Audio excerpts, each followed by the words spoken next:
Live from Toronto, Canada, The Conspiracy Show with Richard Serrett from Zoomer Radio, AM 740. And welcome to the Audio Imaginarium. Come on in, weary traveler, hang your cloak on a peg, grab a stool, and come gather around the fire. There are stories to be told, and you are among friends.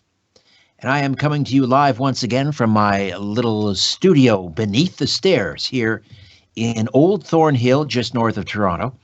Open lines this hour.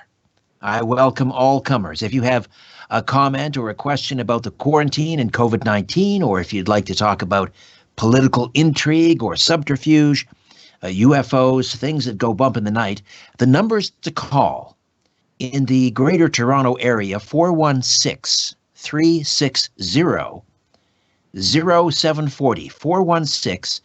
416-360-0740.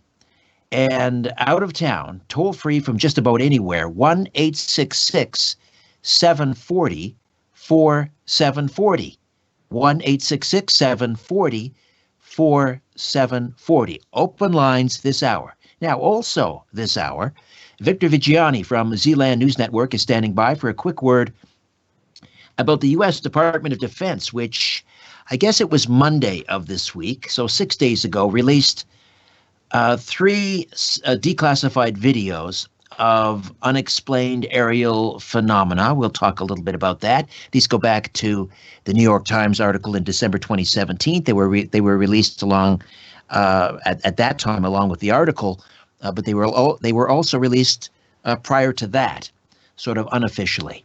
So we'll delve into that a little bit. Also this hour, I'm going to introduce you to artist illustrator Rick Forgas down in Arizona. Rick and I have been working together on some projects, and he has some news about my website, strangeplanet.ca. So if you visited today or yesterday, you'll have noticed it looks completely different. I mean, absolutely completely different. We have done a complete overhaul and redesign, and Rick will be here to tell us a little bit about that. But also, it turns out, Rick Forgas has an interesting story to share about his uncle, who was a sheriff in Spring, Texas, back in the 1940s or 50s, his uncle Charles Forgas, and the Roswell UFO incident. So Rick Forgas will be here with us probably towards the bottom of the hour, and as well, of course, we'll work in your phone calls. And again, at this hour, open lines, 416-360-0740 in the Greater Toronto Area, and toll-free 1-866-740-4740. Coming up in the second hour, scientist, entrepreneur Chris Burres returns to the program, along with filmmaker Patty Greer, to discuss the miracle molecule carbon-60, or at least the consumable form of carbon-60, ESS-60. This is the formulation that was used in the 2012 Paris study that doubled the lifespan of test rats. And Chris and Patty were with me several months ago. They'll be back with a quick update. They're doing a new animal study or mammal study. Carlos Cagina is my technical producer. Ryan White is the live stream producer. And yes, we are live streaming on YouTube tonight. My YouTube channel is, of course, Strange Planet. And I think we are just a handful, an eyelash away from hitting the magical 20,000 subscribers mark. So please like it and hit the sub button there. Okay, so on Monday, as I mentioned, the Department of Defense formally released 3 Navy videos that contain unidentified aerial phenomena. Enthusiasts were encouraged, though there doesn't seem to be a whole lot new there, but we'll find out. The Pentagon said it wanted to clear up any misconceptions by the public on whether or not the footage that has been circulating for a number of years was real. The videos, as I mentioned earlier, had already been leaked, first in 2007 and then in 2017. 2 were published by the New York Times, while the third was leaked by an organization co-founded by former Blink-182 singer Tom DeLonge. After they were first leaked, some people claimed the videos showed alien-identified flying objects. Victor Vigiani is the executive director of Zealand News Network and Zealand Communications. You can go to zealandcommunications.blogspot.com, zealandcommunications.blogspot.com, where you'll get the latest and finest news and opinion on UFO disclosure. Victor, how are you? Just fine, Richard, and it's great to be with you again.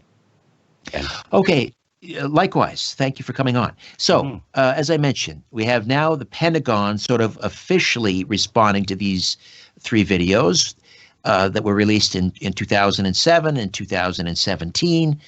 We had earlier this year, we had the U.S. Navy commenting on them.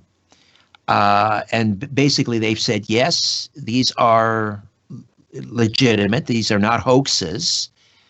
So what's new here? Why is this news? Now the Pentagon is basically officially acknowledging, yes, these are legitimate. They are unidentified.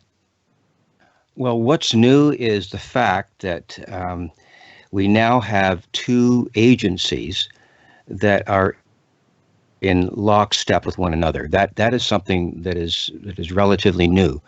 The Navy doing what it did back in 2017 after the New York Times article was published, authored by Leslie Kean and Ralph Blumenthal and Helen Cooper.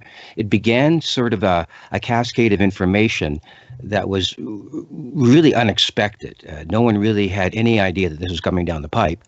And it sort of sat in the doldrums for a little bit. It was picked up by news agencies as a bit of a wow.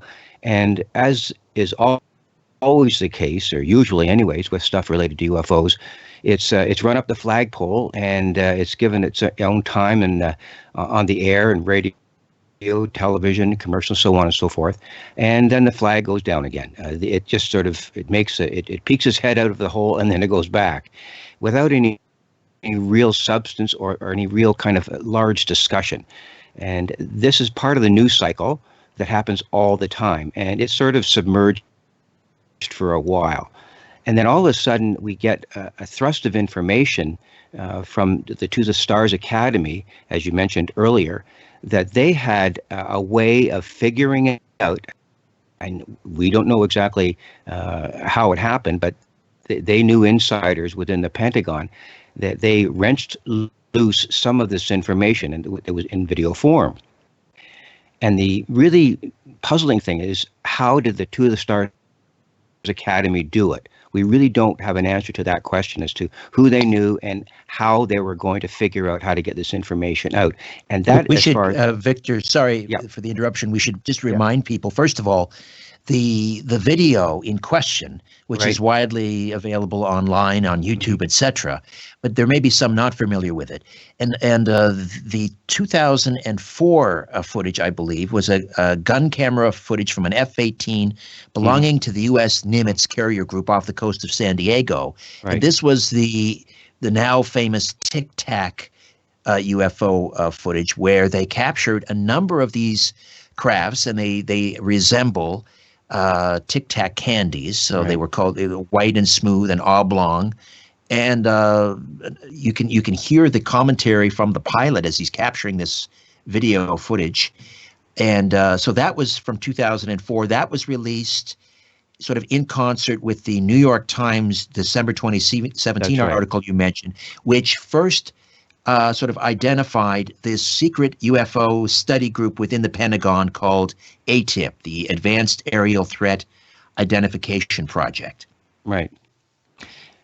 Yeah, the video that was captured that you're referring to basically was given credibility by the F-18 pilot, David Fravor, and also another individual too. His name is Kevin Day. He was the radar operator who first identified these things 4 days before the Fravor incident, and he described what he saw in his radar, which is the Aegis radar system, an extremely complex radar system on these battleships that are in the Pacific Ocean. And what they saw, and what he says, is up to 12 of these things were initially seen moving all around the sky, and then it developed into hundreds of these things moving around in organized fashion. And Right. that's when he kind of suggested that we intercept these things, or at least try to.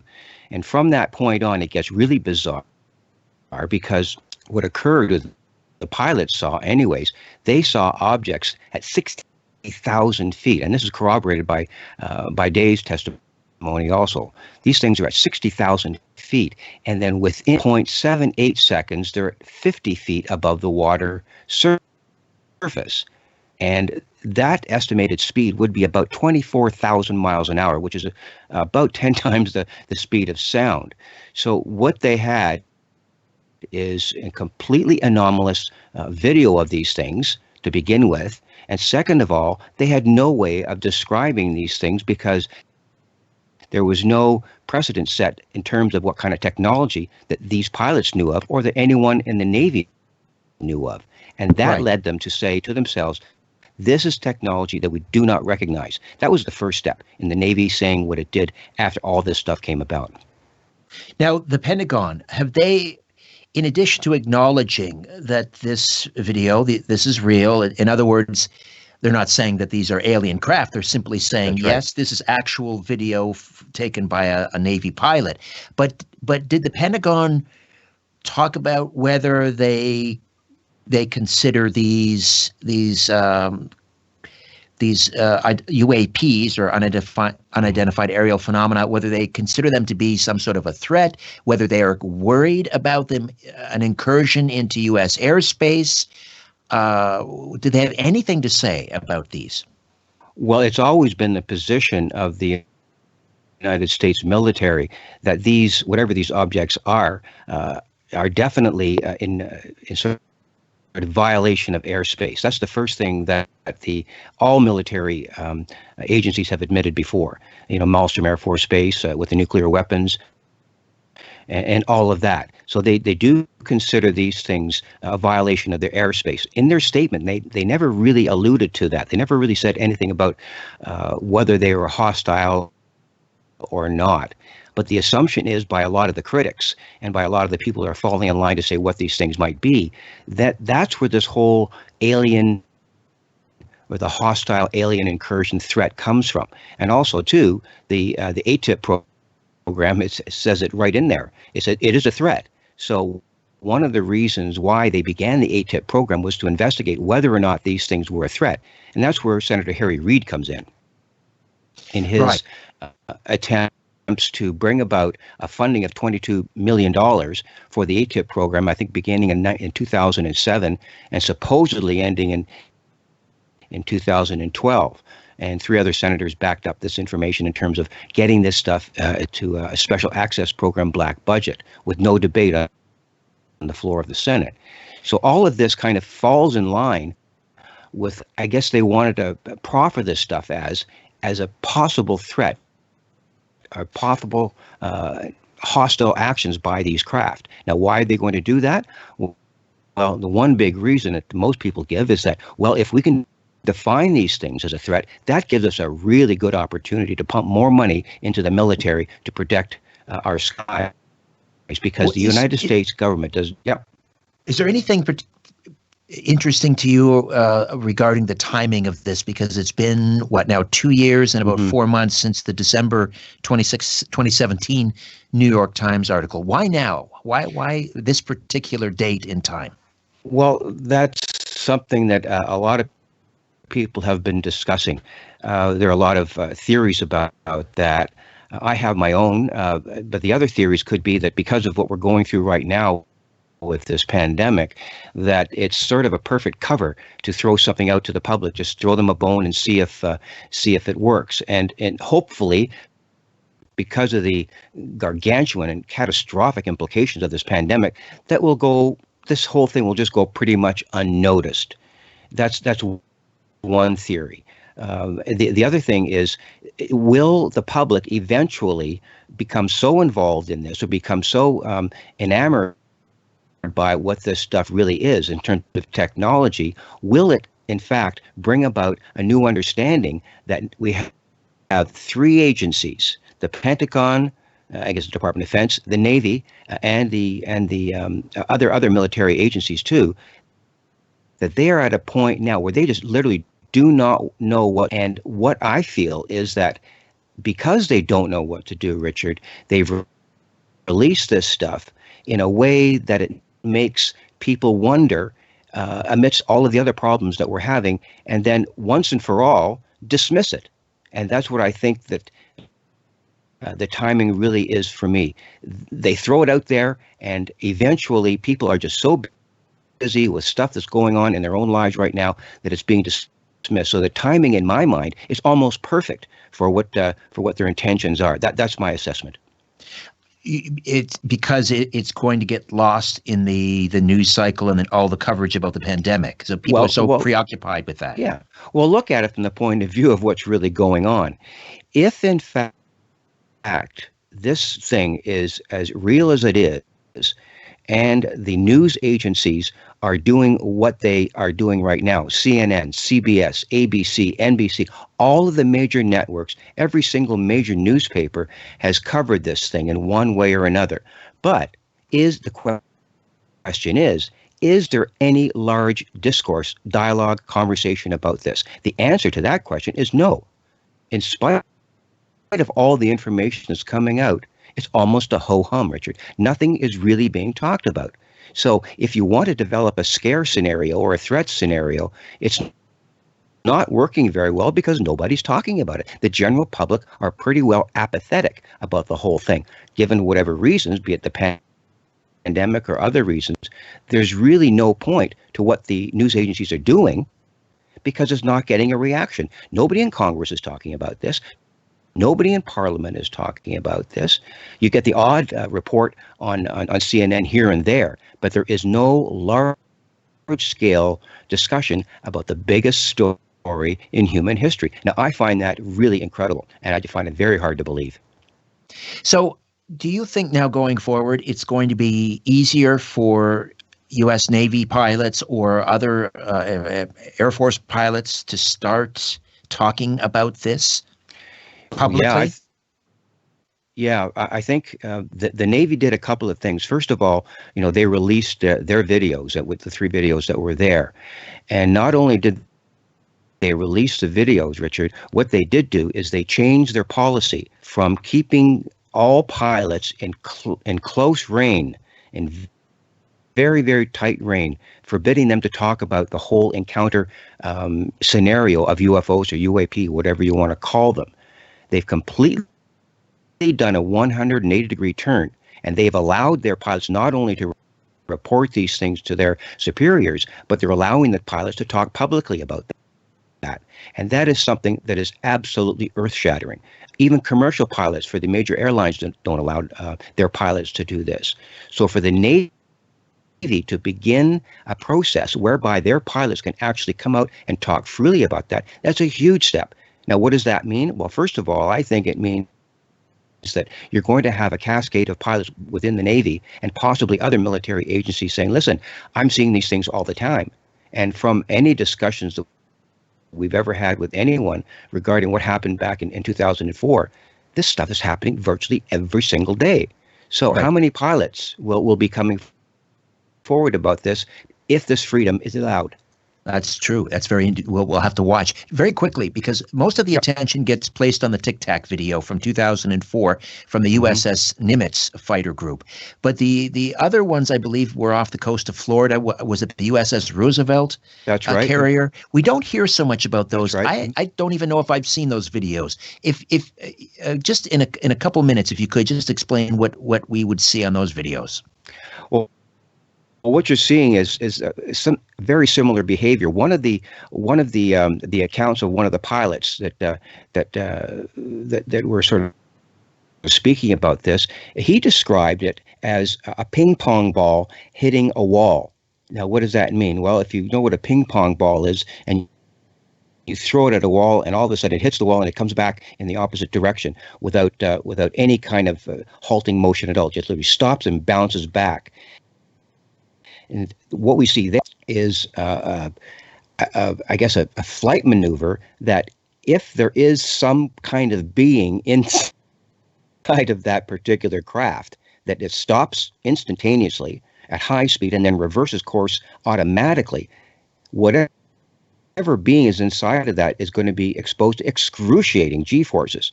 So there must be some sort of technology involved, if these things are not from here, that allows these craft to perform these kind of ping pong ball maneuvers. And I think that's one of the things, one of the characteristics that example shows.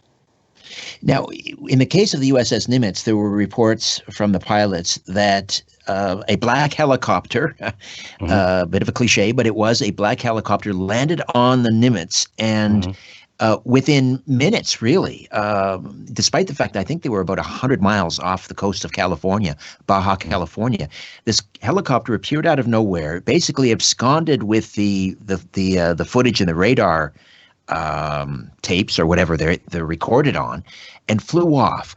Was there a similar situation on the Roosevelt? Did a mysterious helicopter show up and take the footage? Not that we have any reports of. The one you're referring to is by the radar expert Gary Burres, and he was very descriptive in his, assessment that all of the data that was on the recordings was absconded with and erased. We have no information at this point that anything on the Roosevelt was absconded with or erased or data eliminated. There's no information about that. But Gary Burres is extremely specific about the demands placed on him to hand over everything. All right, Victor. Well, we will wait, I guess, for the next word from either the Pentagon or the Navy, or perhaps another article from the Times, maybe something from Tom DeLonge, another leak of a video. We'll have that to look forward to, hopefully, in the next couple of months. Always a pleasure, Victor. And again, the website is where they can read the news on UFO disclosure, zealandcommunications.blogspot.com. Thank you, my friend. You're most welcome, Richard. It was a pleasure being with you again. All righty. When we come back, artist-illustrator Rick Forgas from Atomic Werewolf Studios down in Arizona with a few words on my website, and his uncle, the late Sheriff Charles Forgas, and his possible involvement in the Roswell UFO incident of 1947. Back with more of The Conspiracy Show. Stay with us.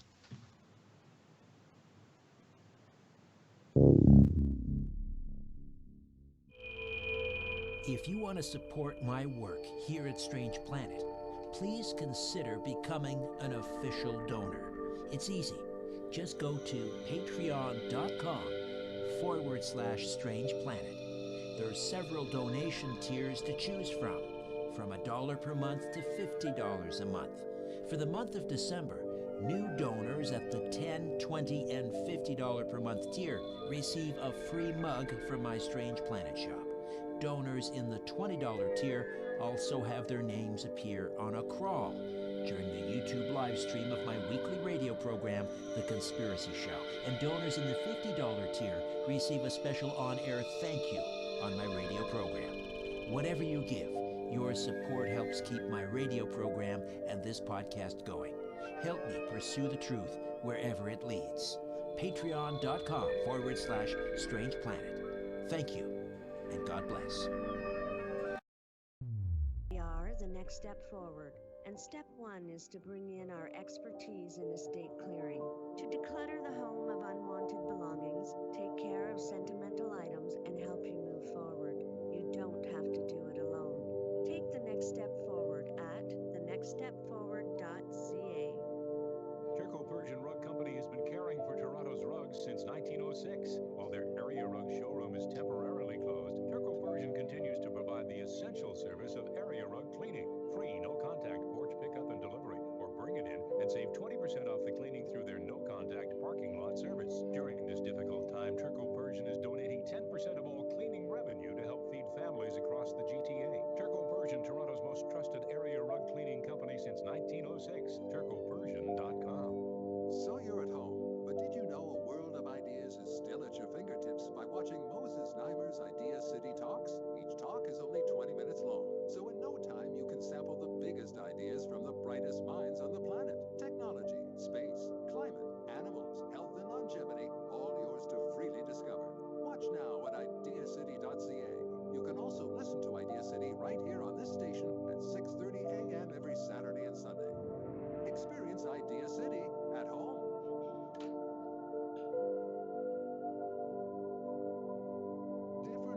make great conversation.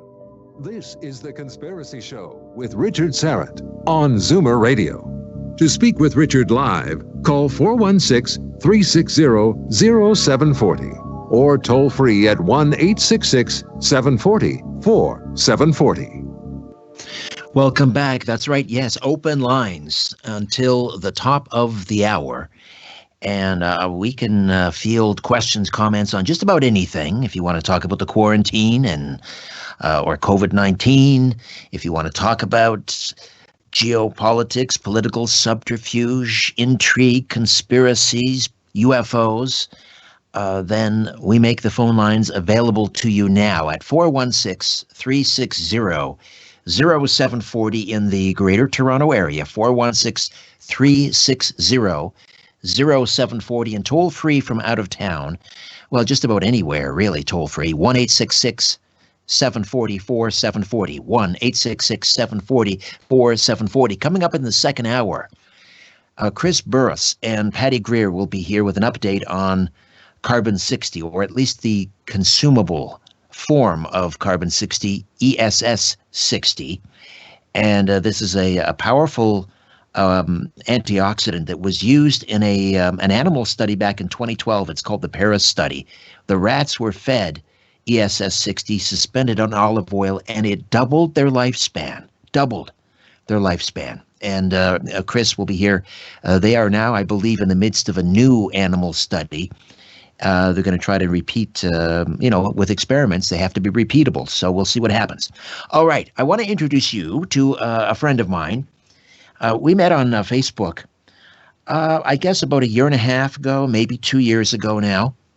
And he's a very talented illustrator, artist, graphic designer. And he has, we work together sort of, but he's really the talent behind the operation. If you go to the website, strangeplanet.ca, he has done a complete overhaul, and I wanted to bring him on for a few moments to talk about that, to introduce you to him, to tell you what's going on with the website, kind of walk us through it, a little tour.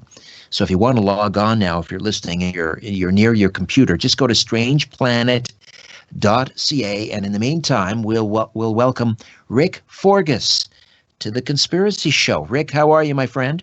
I'm doing great, Richard. Thank you so much for having me on, buddy. Yeah, it's a great pleasure to have you on. And you're down in the Phoenix area in Arizona. Yes. And it's Atomic Werewolf Studios. That's the name of the your business, really. Your illustrating and graphic design business. Right, exactly. And you have a website as well. You give us your website. I can go to atomicwerewolfstudio.com and you can find all my work. All right. And if people go to strangeplanet.ca right now, first of all, you've done a marvelous job. It's streamlined. Everything is on one page. There's no more landing page where you have to go to the radio show. You just scroll down and the banner stays at the very top. Just give us a little tour here. Well, in talking to you, I think what I've learned is that you have a lot of information to share. You are a busy person. And as we talked, we were able to create a site where everything is, as you said, is concise and it's organized. You can catch up on your shows, any information or news, appearances. We have a direct link to the apparel shop with, quite a bit of apparel and sundries. We should point out, excuse me, Rick, but we should point out that you also did the design on all of the merch in the Strange Planet shop: the T-shirts, the mugs, the phone cases, the socks, the leggings, the hoodies, the sweatshirts. You did all those designs. I mean, we kind of shared some ideas, kicked some ideas around, but you did the actual artwork, and they're beautiful. Well, thank you, but we certainly worked on them together. There's so many of them were your ideas. Not to mention the full script dispensary page is now up and running, and you can find whatever you would like as far as your supplements. Right. You can just click on any product and it'll take you right there. Yes. That's the Strange Planet full script dispensary. You mentioned the appearances, so if people want to see where else I'll be appearing, so for example, on Coast to Coast, you can get my latest dates there. There's also the list of affiliates. There's a link to the podcast. But if they just scroll down, if they go to strangeplanet.ca and scroll down, everything now is on one page. It's so so easy to navigate. Yes, I think that's what's been so nice about this redesign is like I said, you have a lot of information to share, and now it's all in one place under one header, and you can just find anything you want. Exactly, strangeplanet.ca, and also those little comic panels at the top, where you see me tracking Bigfoot, or you see me watching aliens disembark from a UFO, or there's me at Stonehenge. All those illustrations, you did those as well, and I get so much positive feedback about those. Great, thanks, Richard. Yes, those were great fun. Happy to do those. All right, now I have to ask you. This is quite remarkable. You reached out to me, just wanting to say hi. Maybe a year and a half ago, maybe a little longer on Facebook. Right. And we should also mention Colleen, your lovely bride, Colleen Forgas. She's the nutritionist and the manager at the Full Script Dispensary. I almost forgot to mention that. Oh, very good. That's right. So you reached out, and then it turns out that you have a possible connection to the Roswell UFO crash. Tell me about your late uncle, Charles Forgas Jr. Charles Forgas Jr. Yes, well, it was interesting. I received a call late one night in 2017, and the gentleman on the phone, his first words were, "Please don't hang up on me. I would like to I would like to discuss your uncle's UFO encounter." And I said, well, I certainly won't hang up because I would love to discuss that too, because I have never heard of this. And it turns out he was an investigator from MUFON in New Jersey. And he related the story of my uncle CH's encounter with a UFO recovery. And your uncle was he was a sheriff or a deputy sheriff, I think, was it Spring, Texas? In Big Spring, yes. He was a deputy sheriff, right, my hometown, Big Spring. And so as I'm reading the description, the transcript from this MUFON investigator, right, he believes, or at least your uncle related to him, and your uncle passed away in 2001. Right. That he was the deputy sheriff, and the sheriff, another gentleman, were on their way from Big Spring, Texas to Roswell to pick up a prisoner. Is that right? That is right. And it was actually in 1953, so it wasn't even the original Roswell crash from 47. It was a completely separate incident. It wasn't Roswell. Okay, so they're driving along the highway to pick up a prisoner in New Mexico. Mm-hmm. And what did they see? What did your uncle see? Well, he mentioned that as they were driving along the highway, they were above a dry creek bed. And as they looked down, they saw a cylindrical object about 100 feet across, surrounded by military personnel. So they stopped and got out to look. And as they watched, they saw them loading what they thought at the time was bodies onto a truck. And then as a gust of wind is wont to come up in West Texas or New Mexico, he could see the bodies. He said they were about 5 feet tall. They were dark brown, large head, overly large eyes, and human-looking feet.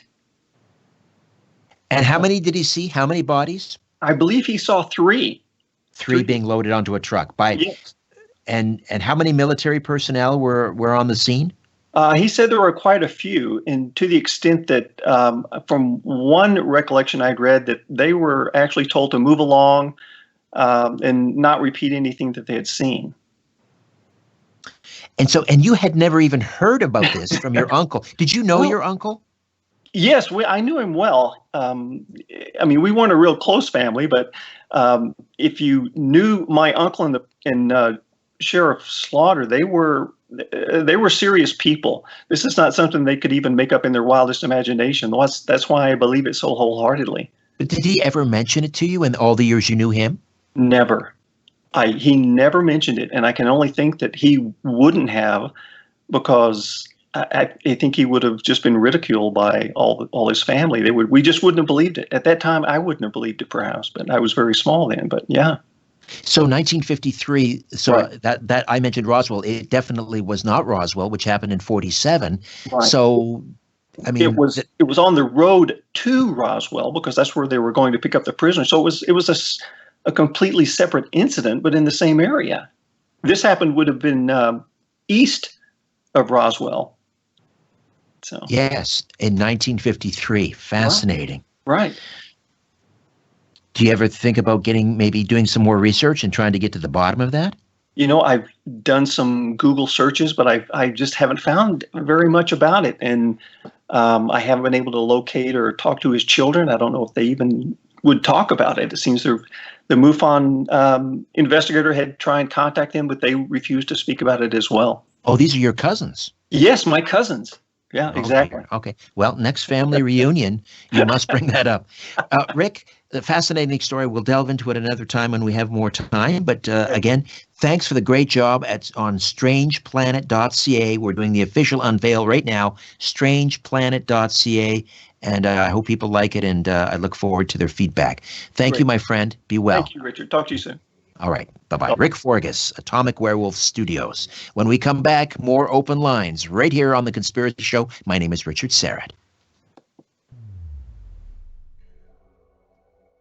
Question everything. This is The Conspiracy Show with Richard Serrett on Zoomer Radio. Frank Leo and Associates of Remax. I want to welcome a brand new sponsor to Conspiracy Unlimited, and I couldn't be more proud to be associated with the good people at Hero Soap.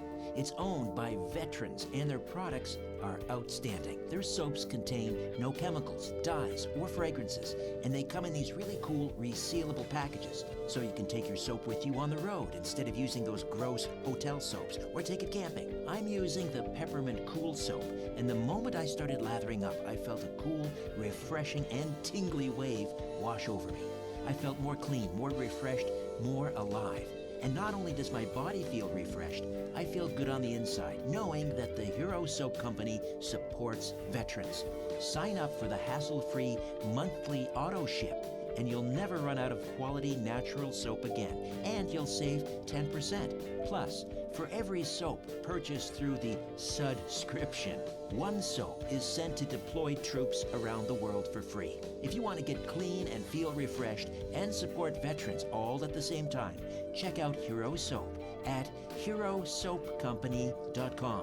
herosoapcompany.com. Look for the banner ad at strangeplanet.ca/conspiracy show and in the episode notes for this podcast. Hero Soap. Let freedom clean.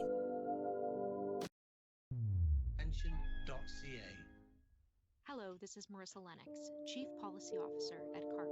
On February 20th, CARP launched a campaign addressing the need for Canada to fix its healthcare system. While our commitment to this campaign has not changed, we're temporarily suspending it because it's the right thing to do. We all have a role to play in preventing our health system from being overwhelmed by coronavirus. That's why CARP is devoting our website, carp.ca, to bringing you the latest news and resources from the most credible authorities. Stay safe and be well. Thank you.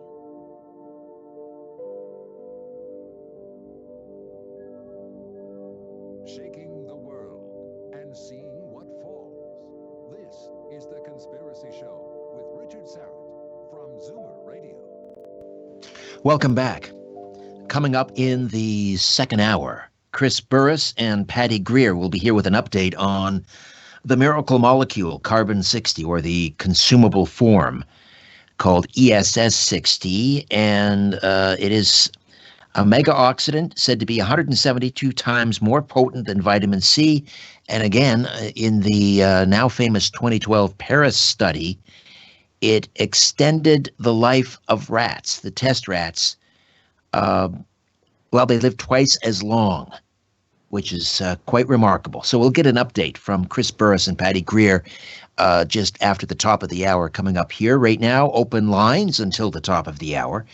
And the numbers to call again, 416-360-0740, 416-360-0740, toll free from out of town, 1-866-740-4740, 1-866-740-4740. Let's go to Michael in Long Island this evening. Michael, welcome to The Conspiracy Show. How are you? I'm from Newmarket. Oh, it says here Long Island. All right. Oh, yes, I recognize you, Michael, of course. How are you? Oh, well, I guess not too bad. Before I talk about what I want to talk about, is there a Toronto station that Coast to Coast is on anymore? It's been temporarily suspended, as far as I know, because of local coverage of the pandemic. Oh, I see. So I have to look for probably CKTB or WBEN in Buffalo or something like that. Well, you might have to go to the U.S. because I believe all of those stations in Ontario that were carrying it have temporarily suspended it. I'm doing the show from home, actually. I'm connecting directly with the LA studio. Robert Turner helping you out or something. No. Okay. The topic tonight is, I just heard recently on Coast to Coast, maybe like 2 months ago, I don't even remember, the lady's name is Yvonne Casa, and she's the one that wrote a book called Touched by the Light. The impression I got of that book listening to Coast was that they were all about near-death experiences. But the next day, we looked into that book. First of all, I got it from the CNIB. It's read by a talker, a synthesized talker. It's more than just near-death experiences, about visions and mystical experiences and meditation and a lot of stories from her patient. So what do you say about that, or have you heard that interview? I have not. I'm not sure who interviewed her, but, I've done countless shows on, not countless, but so many I've lost count on NDEs, as we call them, near-death experiences, both on this show. I've done some on Coast to Coast. I've done many shows on past lives, although I think I've made it abundantly clear over the years, I do not subscribe to reincarnation. It's simply not part of my my belief system discussed yet in this book, and I don't necessarily agree with everything of this book, but I found that the book so far is about a lot more than just NDEs, or that she had 3 near-death experiences in her life. Was there anything in that book that resonated with you personally, Michael? Well, I was just I was amazed at how well I guess written that book is. She's into everything from clairvoyance to the one story that struck me was this girl was at a graduation, but after that she had a traumatic experience where a fellow was driving her home and she got raped. And as a result, she was trying to run away from him, but the Virgin Mary, after pleading with her, came to her and took her by the hand and led her out of the woods. But there are other stories, too, about one other lady meeting she's Roman Catholic, and she meets some, Oriental saint-like creature or something like that. I forgot her name. She's supposed to be the goddess of compassion, according to tradition. Okay. All right. And how about for you personally, Michael? Anything like that ever happened to you? A near-death experience, a vision of some sort? Well, her first near-death experience was up in was it the Arctic Circle? I don't know if it was a near-death experience because the plane crashed back in '79, and she was almost frozen to death. No. About you personally, I asked. She got closer to death. She felt peace and be still and know that I am God and all that sort of stuff. She had a pretty boring church background and all that.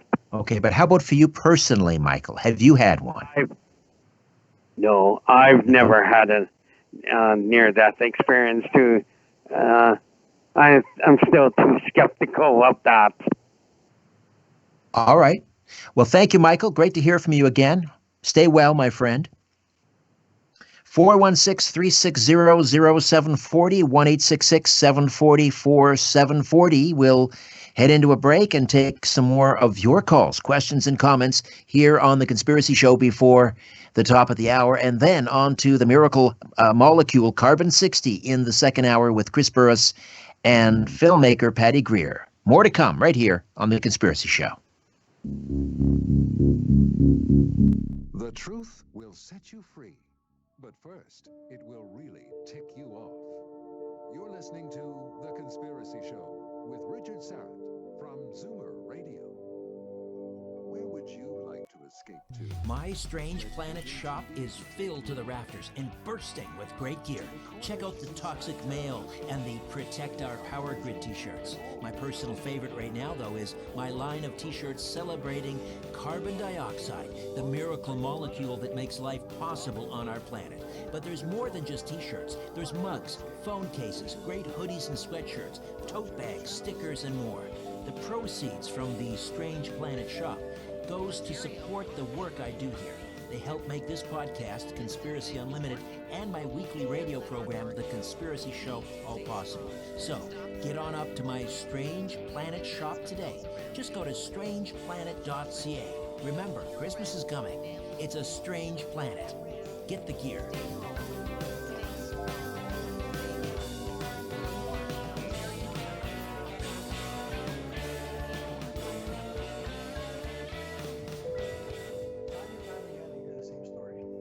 My Strange Planet shop is filled to the rafters and bursting with great gear.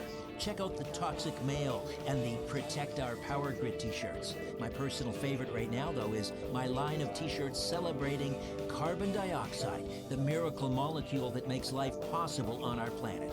But there's more than just t-shirts. There's mugs, phone cases, great hoodies and sweatshirts, tote bags, stickers, and more. The proceeds from the Strange Planet shop goes to support the work I do here. They help make this podcast, Conspiracy Unlimited, and my weekly radio program, The Conspiracy Show, all possible. So, get on up to my Strange Planet shop today. Just go to strangeplanet.ca. Remember, Christmas is coming. It's a strange planet. Get the gear.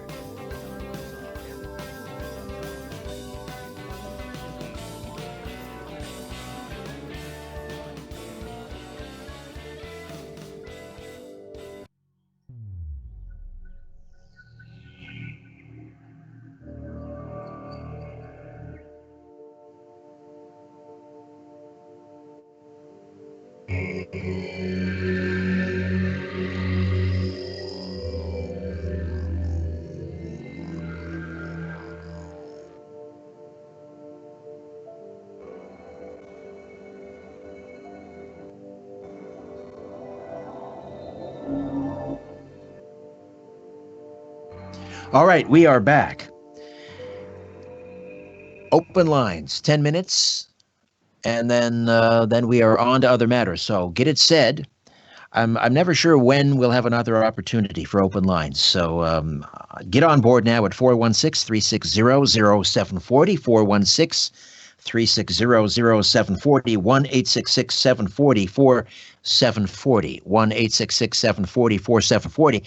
And a message to my live stream producer, Ryan, if there are questions from the YouTube live chat, we will certainly entertain those as well.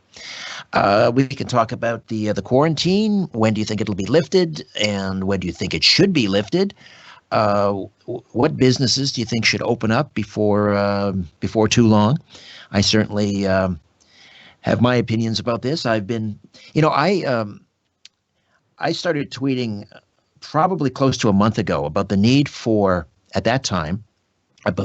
to form, and I was sort of directing my comments towards the Premier of Ontario, and the need for an economic task force. And again, that was about a month ago.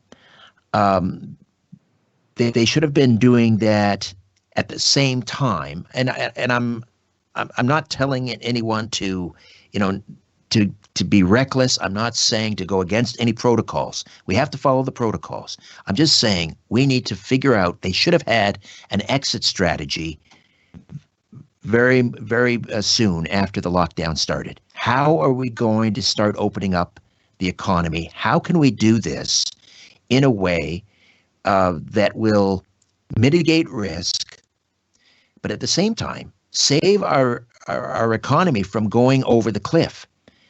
My greatest fear is not the virus. It is the potential for the irreparable harm we have done not only to the provincial and the national economy, but the global economy.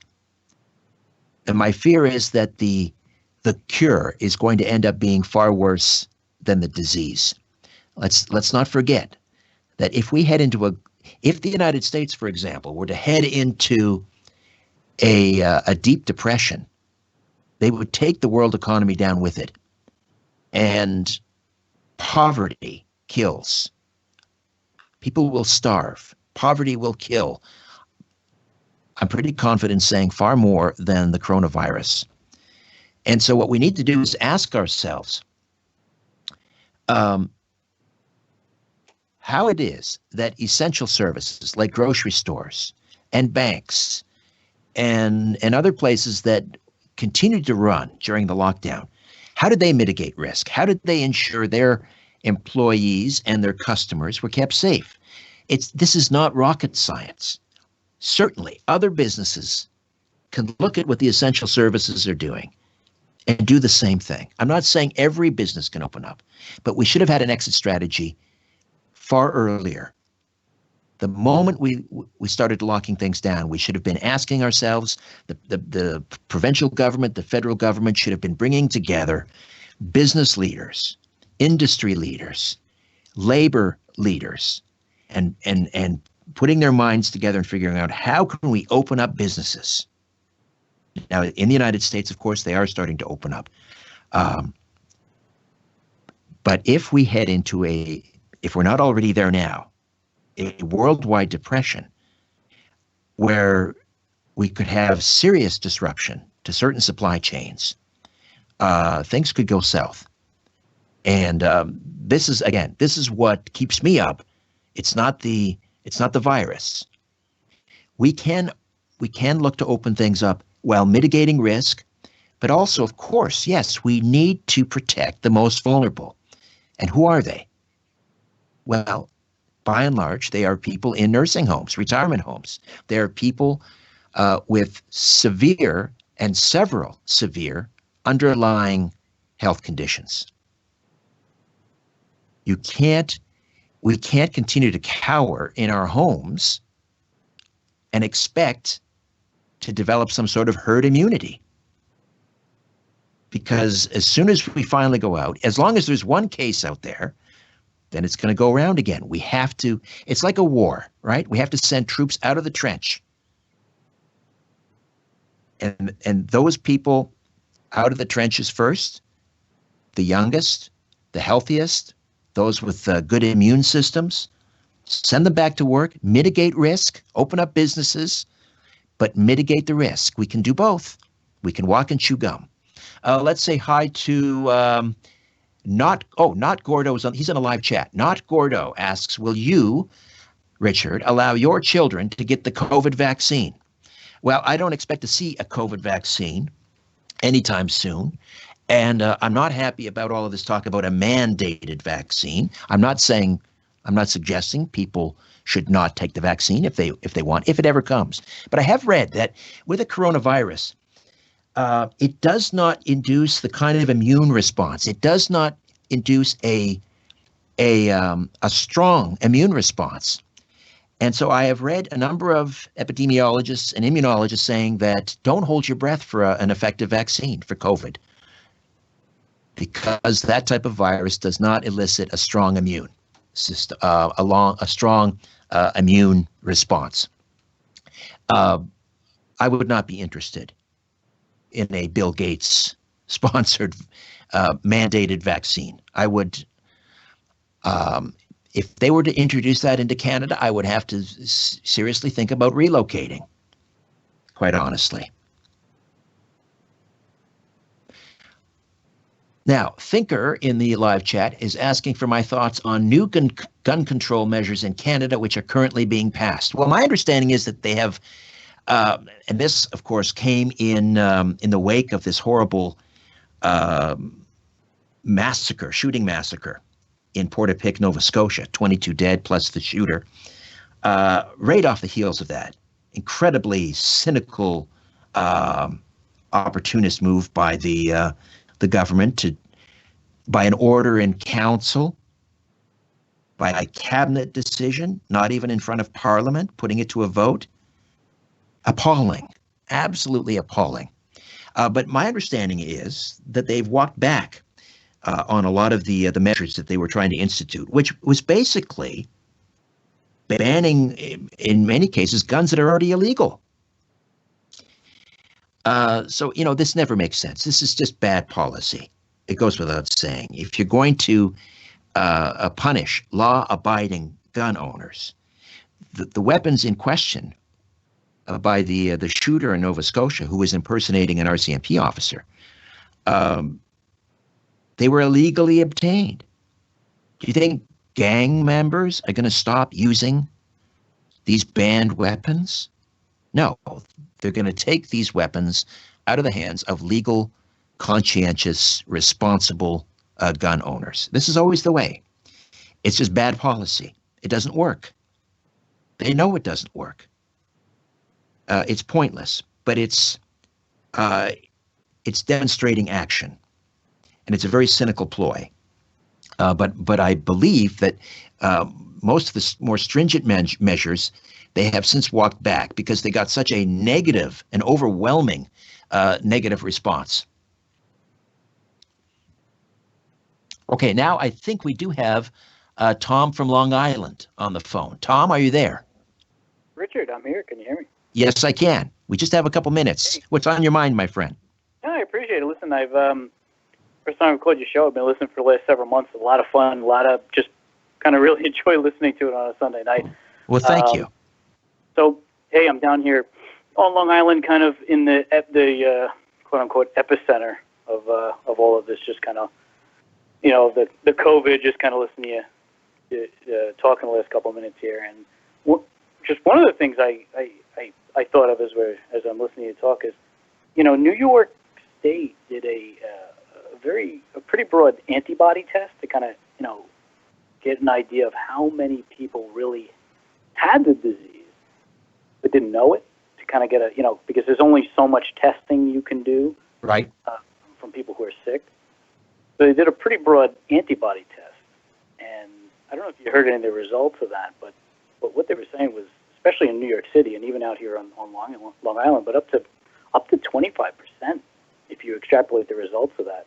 Sure, which means the case fatality rate goes down, because the higher the denominator, then the case fatality rate goes down. And in Los Angeles County, it was something like 300,000 cases. They did the study. The Southern California University did a study, 300,000. Again, the numbers are being gamed. There's no question. Listen, got to run. We'll talk to you next time. Coming up on the other side, an update on the miracle molecule carbon-16 with Chris Burres and Patty Greer. That's next on The Conspiracy Show.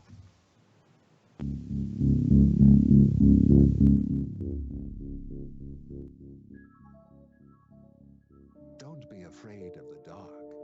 The Conspiracy Show with Richard Serrett from Zoomer Radio.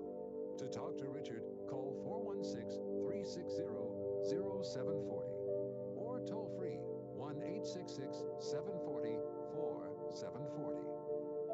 This is Zoomer Radio Toronto, CFZM FM and CFZM AM, owned and operated by MZ Media Incorporated.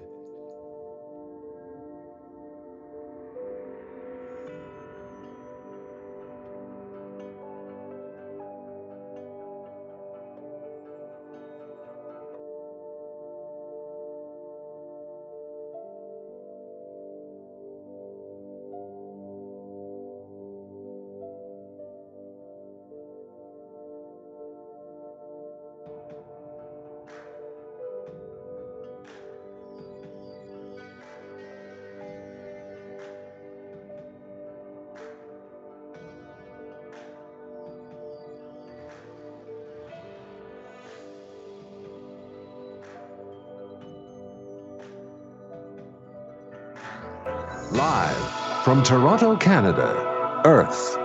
The Conspiracy Show with Richard Sarrett on Zoomer Radio. Thanks for inviting me into your home, long-haul truck, RV, camper, taxi. Your parents' well-appointed rec room with the simulated wood paneling, electric fireplace, and the painting of dogs playing poker. Your loft, that greasy spoon just off the interstate, and your cabin in the woods.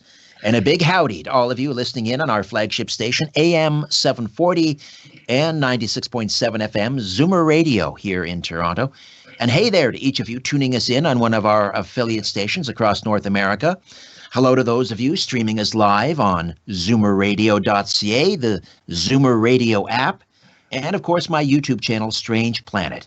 Last but certainly not least, my faithful listeners who join me every week without fail in the YouTube live chat. However, and wherever you're listening, I bid thee the warmest of welcomes, and I thank you for your fine company. Several months ago, I introduced you to Chris Burres, a scientist, engineer, entrepreneur. His research company is the world's #1 supplier of a chemical compound discovered back in the 1990s.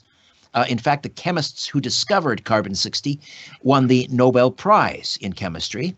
Well, it turns out carbon-60 has some pretty remarkable properties and a lot of industrial uses and even military applications. But it turns out a form of carbon-60 called ESS-60 may also hold the key to longevity.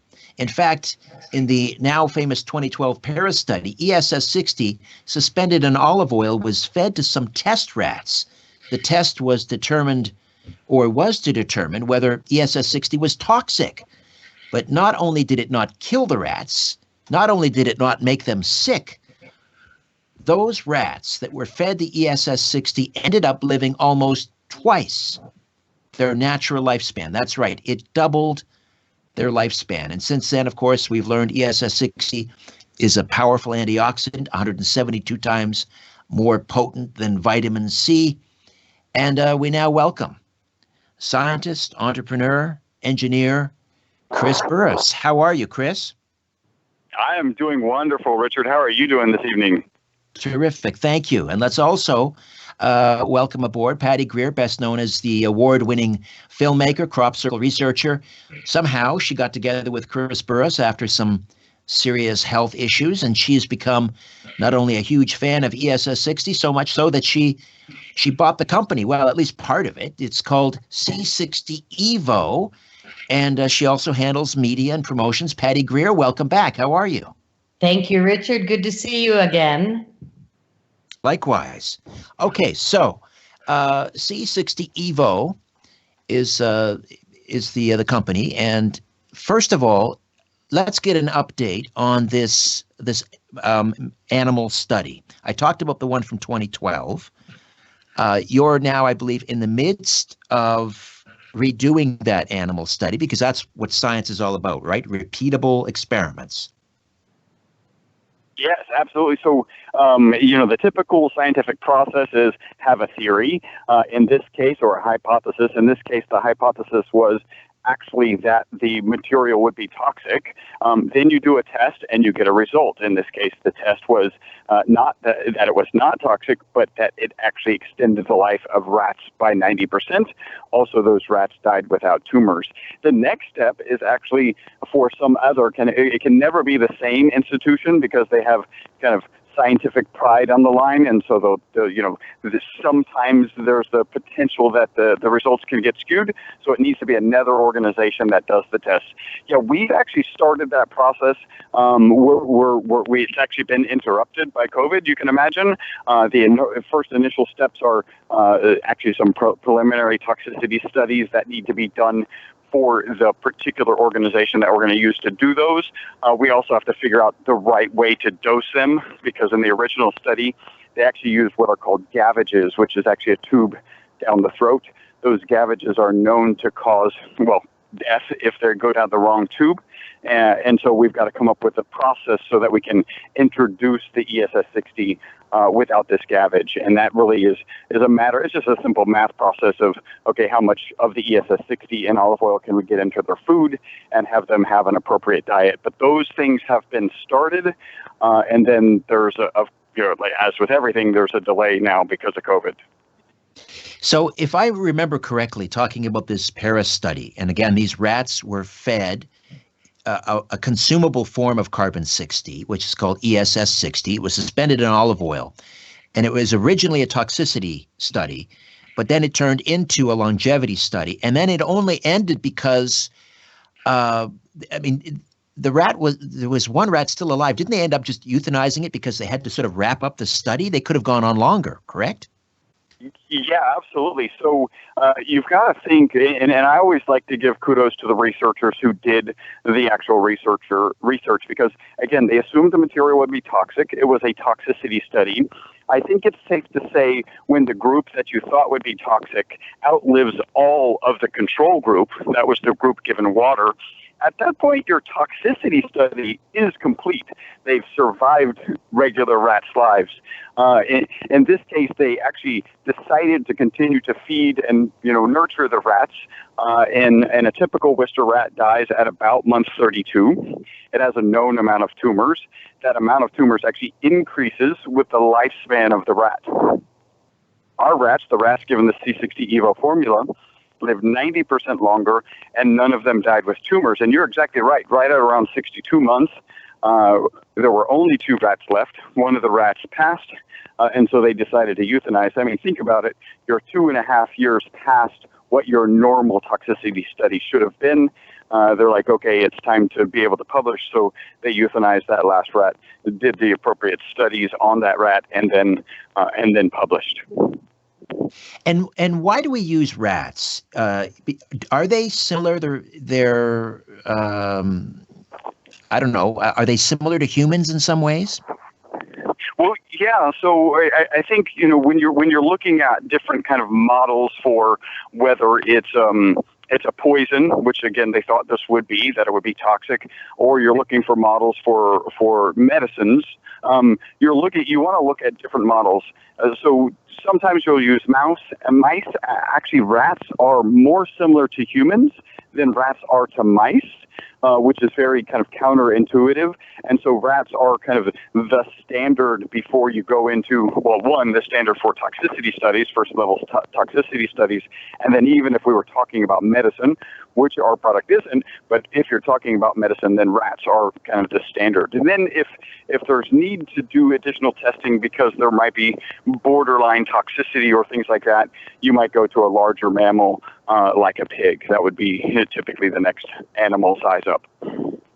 Right. But in the meantime, it's safe for human consumption. People are taking this, and you're getting loads and loads of anecdotal evidence about possible health benefits. We can't claim, cures. We can't make claims, but it's safe for human consumption, and you're getting loads of anecdotal evidence. What kind of anecdotal evidence are you getting from people? Well, so kind of in the vein of this scientific process, right, is come up with a hypothesis. Our current hypothesis is that it provides better sleep. The reason that's our hypothesis is because most of our customers report back to us that when they take the product in the morning, they have mental focus and energy during the day, and then they report better sleep that night. So I've already started a preliminary study. There's a product on the market called the Oura Ring, O-U-R-A, Oura Ring, and it's supposed to be one of the better sleep trackers on the market. So I'm in contact with a scientist. He's actually a new professor at UC San Diego, and he's working with Oura Ring, so he has access to the back-end data. So I'm currently running a study where somebody who has an Oura Ring, we provide them with product. First we get 10 days of data prior to taking the product, and then 10 days of data after taking the product, and then we actually cycle that one more time, 10 days off, 10 days back on. And so we're already kind of carrying forward that scientific process. With better sleep, I mean, we kind of all do little hand waving. There's a really good book out there. You should definitely go read it. It's called Why We Sleep, and it talks about everything bad that happens to us when we don't get enough sleep. So I think as a society, we do a lot of hand waving, but we do really about sleep. Like, hey, sleep is absolutely one of the most important things, well, unless I've got something else to do. And I think read that book because it'll kind of maybe snap that out of you. Sleep is of paramount importance. And then when you get sleep, we all know that you have improved mental, physical, and emotional well-being. And when you have those three, a lot of things improve. So we get testimonials. One thing about our product is it really fits well so when we start talking about inflammation, at least here in the States with the FDA, you have to be really careful about what you say about inflammation. For whatever reason, the FDA has equated inflammation with disease, and our product is not evaluated by the FDA. FDA hasn't been evaluated as not intended to treat, diagnose, cure, or prevent any disease, and so we have to be careful. So what we say is that it's very naturally fits into an anti-inflammatory diet. And anti-inflammatory diets like the Mediterranean diet are associated with a population of people who have reduced Alzheimer's, better cardio health, and actually they're kind of a blue zone people, which is a zone of people who actually live longer than the average person on the planet. And do we know how it works? Why it may be doing what it's doing for people in terms of possibly reducing cellular damage, possibly slowing down aging? Do we know how it works, this carbon 60 or the C60 Evo formulation? Yeah, well, so what we do know, and the current medical thought process as it relates to aging, is that it's an oxidation and an inflammation process, right? So we're actually oxidizing our bodies. Inflammation is doing damage to our bodies, and that's ultimately what's causing aging. So it's not surprising that something that had this very long extension of life in rats is a known antioxidant, and of course fits into the anti-inflammatory diet. So yeah, its ability to absorb reactive oxygen species. So that's really what an antioxidant does. The fact that I think, as you mentioned, it's at least one test shows it to be 172 times more powerful than vitamin C. You put those two things together. Then you have this understanding that it makes sense. Next, we do know that it can actually get into the mitochondria. So that's in the cell. Every one of our cells has a mitochondria in it, and that is the engine of the cell. So we know that ESS60 molecules can get into the mitochondria and participate in these processes, these energy processes, so like ATP processes, and it's assumed so the exact mechanism is not really known. The fact that it can participate in something so fundamentally important to our body probably has something to do with it. So let's get Patty Greer in here, Crop Circle filmmaker. Patty, just remind us how you crossed paths with Chris and how you started taking this formulation, C60 Evo. Well, I had an interesting career. I hiked into an awful lot of crop circles over 10 years, did a lot of filming, hauled a lot of camera gear around, and a few years ago I got wounded and I found myself in a lot of pain, and I met somebody who handed me a bottle of C60 in olive oil. And I tried it and I wasn't impressed. And then somebody else offered me some 6 months later. And I was like, yeah, I tried it. Thanks anyway. And he said, no, try this one. And that one really made a difference. And it turns out that raw material had come from Chris's lab. So I started taking it regularly. And I was taking it mixed in coconut oil. And I was taking it every day, really impressed, like, wow, this is making such a difference. And it wasn't until I met Chris that I learned that coconut oil, which I'd been taking a year and a half, holds less than half the concentration of C60 that you can get in olive oil. And when I met Chris, I've kind of known him off and on for a couple of years, but when we really started talking about creating a new business together, he was just shifting into the evolution of C60. And the C60 molecule has many different quality layers, but what Chris was doing was realizing that all these years he's been selling industrial quality C60, which is not for humans to be taking internally.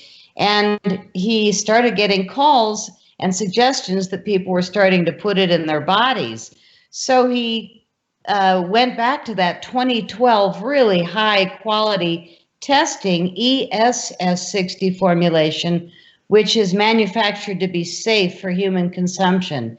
And as soon as I got on Chris's ESS60, it was a whole new world because it was mixed into olive oil. And I learned that the olive oil holds 0.8 milligrams per milliliters of C60. And here I was taking coconut oil, which no matter how well or how long you mix it, you'll only get 0.35 milligrams compared to 0.8. So I've been hooked on olive oil ever since. And because I knew people like you from my crop circle film years, and I had a lot of people I was doing interviews with, Chris and I decided to work together, my audience, my enthusiasm, and his product. And we've been together almost 6 months, or actually it was 6 months on April 31st.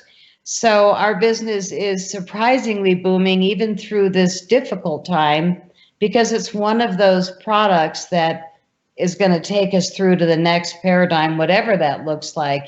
You know, the food in a bucket, the emergency food is another good investment, gold perhaps, and C60 Evo, which is the ESS60. It's healing people, and it's definitely healed me, and that's why I've been so loyal and so regular taking the product every day.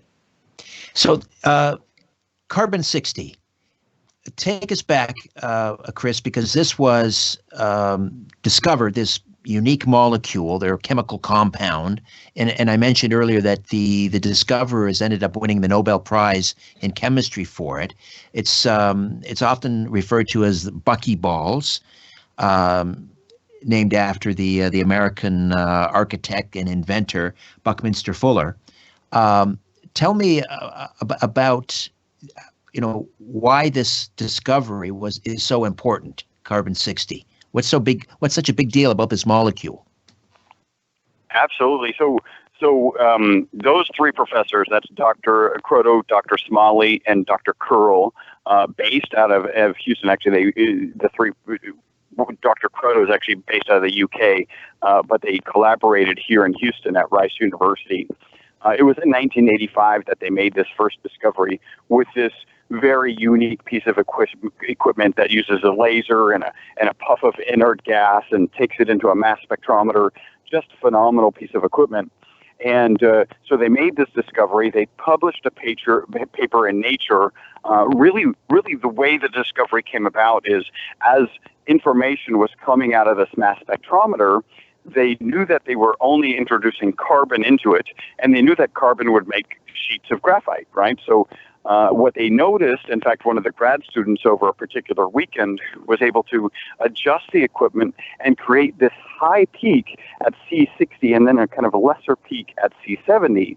And so his thought process, and this is initially was started with that grad student, was, well, if I'm just making planes and sheets of graphite, why would one sheet of graphite favor 60 instead of 59 or 61, right? That doesn't make sense. It's either one extra piece of carbon or one less. Why would it be any different? When he took it into the group, and Dr. Smalley and Dr. Croto and Dr. Curl started working on, okay, well, what does this data really mean?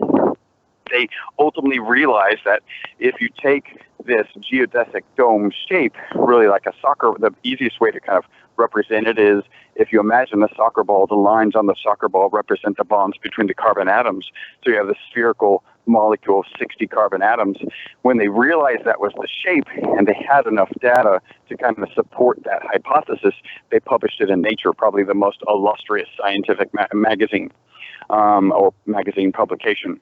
And so that came onto the scene. Everyone's kind of doing theoretical work. You fast forward until I think it was about 1989 or so, when a group called some professors Huffman and Kretschmer actually came up with a process for vaporizing graphite in an inert environment and making quantities of this material that you could start to do research with, so that you could actually hold it in your hand. If you go back in history, you look at in 1991, it's actually the same year I started the parent company. In 1991, 10 of the 10 most referenced papers in all of scientific literature were referencing fullerenes or this buckyball. And the real reason, I mean, we kind of joke that the value of the buckyball way back then was for funding. If you were writing a proposal about this recent or soon-to-be Nobel Prize-winning material, you were very likely to get funded. And the reason you were still writing these papers is because this buckyball is just amazing. I always say it performs as well or better than the current best material in almost every application. It's just too expensive. It's harder than a diamond. It'll actually turn into a diamond. It's got 6-fold symmetry, so they can slam this buckyball against a plate of steel like 10,000 miles per hour, and instead of just disintegrating like all other molecules would, it just bounces back. It's got this ability to hold electrons, release electrons, and then the whole kind of carbon nanomaterial industry just starts expanding when you add carbon-70, which is the bigger, kind of more rugby ball-shaped version of it, or nanotubes, which is the strongest material in tension that man will ever see. So that's kind of why this, and the last thing that really kind of keyed it in for them to win the Nobel Prize and for to be. Chris, I got to jump amazing. in here. We're gonna finish up on the other side. We'll find out. And then someone decided, hey, we can consume this stuff. We'll find out how that started as well. Patty Greer, Chris Burres, talking about the miracle molecule carbon-60 when the conspiracy show continues right after this.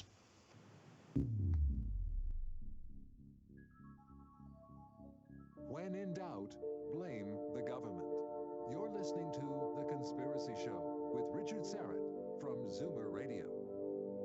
I feel in control. I want to welcome a brand new sponsor to Conspiracy Unlimited, and I couldn't be more proud to be associated with the good people at Hero Soap. It's owned by veterans, and their products are outstanding. Their soaps contain no chemicals, dyes, or fragrances, and they come in these really cool resealable packages, so you can take your soap with you on the road instead of using those gross hotel soaps, or take it camping. I'm using the Peppermint Cool Soap, and the moment I started lathering up, I felt a cool, refreshing, and tingly wave wash over me. I felt more clean, more refreshed, more alive. And not only does my body feel refreshed, I feel good on the inside, knowing that the Hero Soap Company supports veterans. Sign up for the hassle-free monthly auto ship, and you'll never run out of quality natural soap again. And you'll save 10%. Plus, for every soap purchased through the subscription, one soap is sent to deployed troops around the world for free. If you want to get clean and feel refreshed and support veterans all at the same time, check out Hero Soap at herosoapcompany.com. herosoapcompany.com. Look for the banner ad at strangeplanet.ca/conspiracy show and in the episode notes for this podcast. Hero Soap. Let freedom clean. I want to welcome a brand new sponsor to Conspiracy. But did you know a world of ideas is at their fingertips by watching Moses Neimer's Idea City Talks? Each talk is only 20 minutes long. The biggest ideas from the brightest minds on the planet. Space, animals, robots, climate change, all freely available. Watch now at ideacity.ca. You can also listen to Idea City right here on this station at 6:30 a.m. every Saturday and Sunday.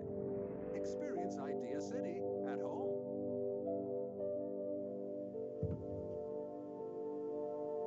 When you look at the sky, ever wonder if someone's looking back? This is The Conspiracy Show with Richard Serrett from Zoomer Radio.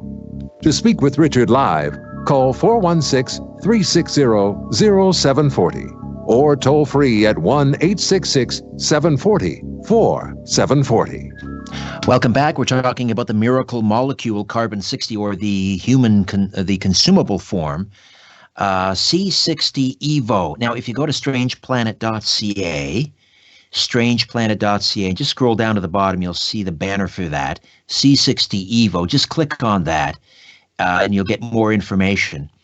And Chris and Patty are offering a 5% off if you type in this code, RS1 SPEC. You'll get 5% off any order. RS1 SPEC. So again, go to strangeplanet.ca, scroll to the bottom, and you'll see a banner for C60 Evo. Click on that. That'll take you to the website, and then you'll get 5% off. RS1 SPEC. Chris, before the break, you were talking about the Nobel Prize in Chemistry going to the discoverers of this, and you were talking about some of the remarkable attributes of this fullerene or buckyball, its industrial applications and so forth. And you wanted to mention one more thing before we get into how it became a consumable formulation. Yeah, so what they recognized pretty early on is that the buckyball, and they kind of hearkened this buckyball, again, a spherical molecule of 60 carbon atoms, to being like a 3D version of benzene. Now, benzene is a ubiquitous material in modern society. If you just look around wherever you're sitting right now, and everything that's plastic has at its foundation the benzene ring. Most medicines, detergents, we just don't have modern society without this benzene ring. Well, a buckyball has a number of actually benzene rings on it, on its exterior surface. Again, if you imagine that soccer ball, there's a number of the panels on the soccer ball have 6 sides. And so they figured it was like a 3D version of benzene. And it's really why they did this toxicity study in 2012, because if you've got this material, it's going to be as ubiquitous as benzene. And like benzene, they just assumed benzene is actually toxic. It's actually a known carcinogen. So they assumed that this buckyball would also be toxic and a carcinogen. So they do this toxicity study. And this is the toxicity study that really kind of kicked off, like, hey, what potential medical, there were theories prior, like what could we do with this in medicine, very complex, like put a radioactive molecule inside of it, build something that can attach to cancer cells on the exterior of it, and then have it be a radioactive provider right in there, a cancer cell, right? So that's obviously a really complex structure and combination, a lot of chemistry going on there. And they knew that could happen. By the way, that hasn't happened yet. Certainly in dihedral fullerenes, that's what it's called when you trap an atom on the inside of the buckyball. Those exist, and you can purchase those, and we actually sell those. But what ultimately they needed to do this toxicity study, because if you're going to have this material used in so many different applications, then people are going to have to work with it. And if they're going to have to work with it, we got to have some process of understanding, all right, is it safe? If it is toxic, at what levels is it toxic? And so then that's that 2012 toxicity study that ultimately turned into the longest longevity experiment on mammals known to man. Again, it was peer-reviewed, published research. But you don't want to consume carbon-60, right? You need to consume it in it as ESS-60 in that formulation, correct? Yeah. So it's really important to understand the distinction, right? C60, carbon-60, is for industrial applications, and when it's improperly processed, there's actually peer-reviewed, published research that shows it's dangerous. ESS-60 is C60 that's been processed for safer human consumption, and it was the material used in that 2012 Bati rat study out of the University of Paris, where the rats lived almost twice as long, and died without tumors. So, Patty, just talk about how you take it and what you found for yourself. I take it directly on a spoon first thing in the morning when I have breakfast. And I try and do it before noon because otherwise it can keep you awake at night. But I wanted to really feature something that Chris has mentioned a few times, which to me is another reason I take it. Number one, we've got a pretty serious virus or a serious virus fear-mongering threat. But I have felt very safe because I don't get sick. This C60 Evo is 172 times more powerful than vitamin C as an antioxidant. I don't get sick. I haven't been sick in years. But the other thing is, when they did this toxicity test and it wasn't toxic, not only did the rats live 90% longer than the test rats, but the fact that none of them had cancer, these rats are known to have cancer. And so they expect it with all of their test rats. But the fact that they didn't get any tumors, none, to me says, and we can't say that it is true, that it's going to give me a better opportunity to not get cancer in my lifetime if I'm ingesting it. So I take it for a number of reasons, but that to me is another one, which is I feel like, you know, it's just a personal guess, not medical, that it might help. Right. We can't make claims about it being a remedy for coronavirus or anything, but do the studies suggest it can, well, if it's 172 times more potent than vitamin C, and that's been scientifically established, has it? Yes. Okay, so then it obviously it's boosting the immune system because that's what vitamin C does. What about studies with cancer, Chris? Are there any ongoing studies to see what ESS60, what effect it has on cancer cells? Oh yeah. Well, there's a couple. Before I do that one, there's kind of an interesting viral study that was done, and this was back in the early 90s. So this was when HIV was really at its peak. It was coming to the front and doing all its damage. And there were studies at that time where the ESS60 molecule, when in the presence of the HIV virus, actually inhibited the replication of that virus. And in fact, there are patents now where this molecule is referenced in the patents as an HIV virus inhibitor. Again, it inhibits the growth of that virus. So I think that's interesting and potentially relevant. And then you talk about studies with cancer. Probably the most interesting, well, the one I find the most interesting is when you take healthy cells and cancer cells and you put them in a petri dish. By the way, it's very important to note things that happen in a petri dish often happen very differently in the body, but this is kind of telling, especially since we've got good confidence that it's not harmful in the body. Like I know of people, myself included, taking significant servings of this material.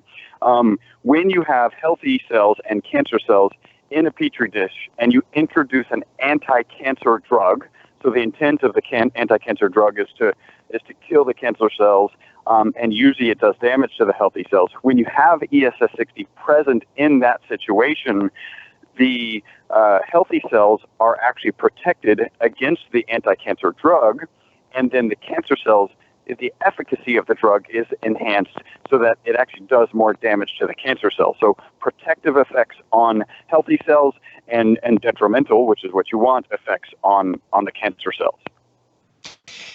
Patty, are you able to talk about the radiation poisoning you had?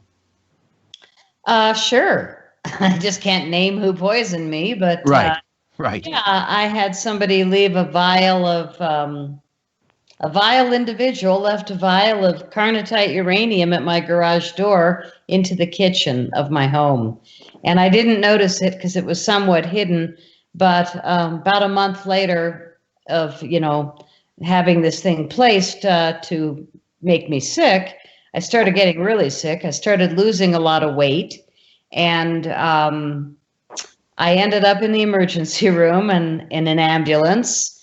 So it was pretty scary. I didn't know what was wrong, but as I was moving out of the house, I was clearing something in the garage on the shelf, and there was this bottle labeled, and I knew it hadn't been there before.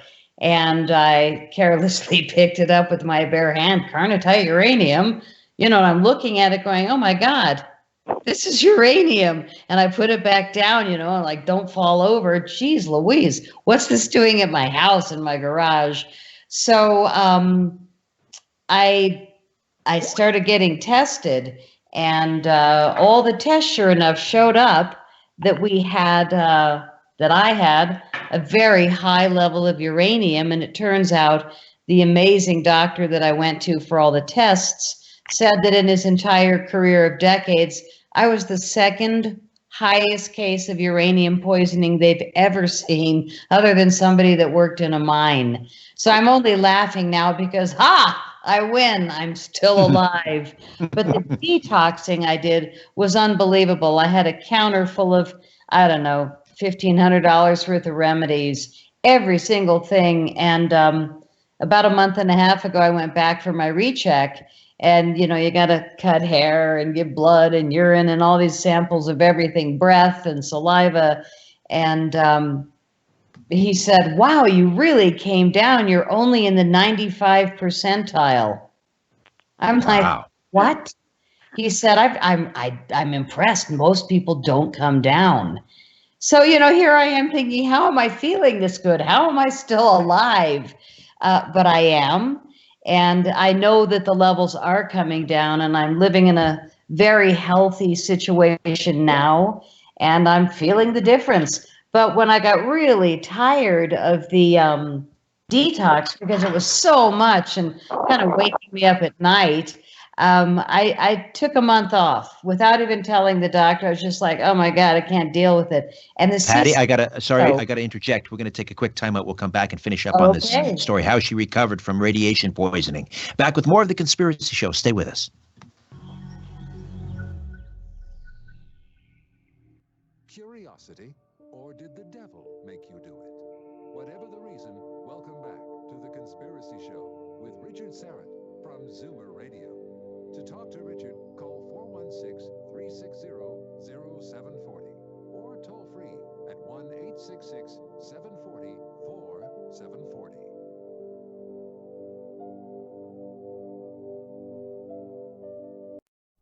My Strange Planet shop is filled to the rafters and bursting with great gear. Check out the Toxic Mail and the Protect Our Power Grid t-shirts. My personal favorite right now, though, is my line of t-shirts celebrating carbon dioxide, the miracle molecule that makes life possible on our planet. But there's more than just t-shirts. There's mugs, phone cases, great hoodies and sweatshirts, tote bags, stickers, and more. The proceeds from the Strange Planet shop goes to support the work I do here. They help make this podcast, Conspiracy Unlimited, and my weekly radio program, The Conspiracy Show, all possible. So, get on up to my Strange Planet shop today. Just go to strangeplanet.ca. Remember, Christmas is coming. It's a strange planet. Get the gear.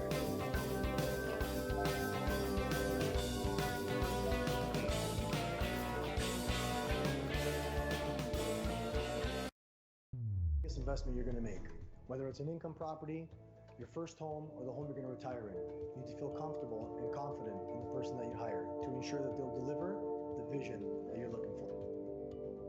Complete home renovations in 6 to 8 weeks. New home construction in 6 months. For more, please call Castellano Construction at 416-832-4399. Last we left our consignment heroes.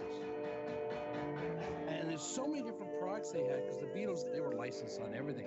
An unopened box of Beatle cards from 1964 and 65 is probably worth about $5,000. Really? Describe your vintage stuff to us on the next Consignment Heroes, Sunday at 11 on Zoomer Radio. We want your stuff and we pay more is their motto. Downsizing? Selling a collection? Want the best price for gold and silver? Talk to Paul and Bogart at Toronto Gold, Silver and Coins. Call 905-737-GOLD or visit torontogoldsilver.com.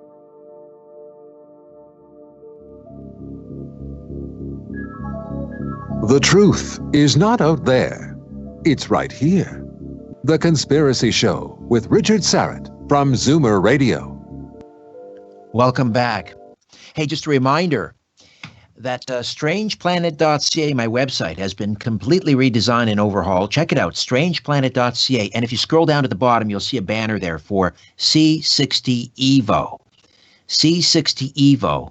And if you click on that, that'll take you to c60evo.com. And Chris and Patty have generously offered 5% off for anyone who would like to sample the ESS60. And that's use the code RS1SPEC for 5% off. RS1SPEC. And Patty, you were talking about recovering from radiation poisoning. And were you taking the C60 Evo as well? Absolutely. I had actually doubled up, and I feel embarrassed to admit. I'm going to ask you, how many teaspoons are in a tablespoon? Do you know? It's 2, isn't it? I would think 2, but it's 3. It really surprised me. Isn't that funny? Yeah, I just learned that it was 3 teaspoons are in a tablespoon, and I had up my game to a tablespoon. So I was taking 3 teaspoons, and a teaspoon is what we recommend for normal people that want the C60 energy and to sleep better and to heal the maladies that are in their system. So I tripled up, and I haven't slowed down. So I've been taking quite a lot. But I was mentioning that I took a month off all those detox remedies because my body was just feeling overdosed. And during that whole month, I didn't feel any different because all I was doing was the Evo, the ESS60. So when I got rechecked and the doctor said, wow, you really came down, but I'm still at 95%. I got back on the detox. He said, yeah, definitely don't stop. So I've been doing it again, but I think that I have lived through some things that many people may not have. And I feel like this ESS60 has made me somewhat bulletproof because I feel super strong and I'm not young. And the poisoning was intense. It was not only uranium, but it was also strontium and palladium. Like, what? So, and they were, over the red line, which means over, the 100 percentile.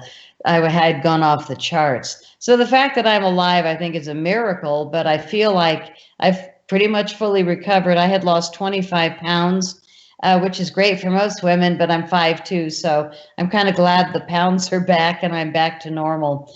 But the product has blown my mind, and the testimonials are where I'm seeing something that I find historic, kind of like the hydroxychloroquine. Nobody knew about it, but they've known about it for years. And the fact that they're admitting that, yes, it has the ability to help perhaps heal the CV. And, when you mix it with zinc or whatever they're, suggesting. But here's this remedy that nobody's heard about because it's only 50 cents a shot, or a pill, which is great. But it's also healing people from lupus.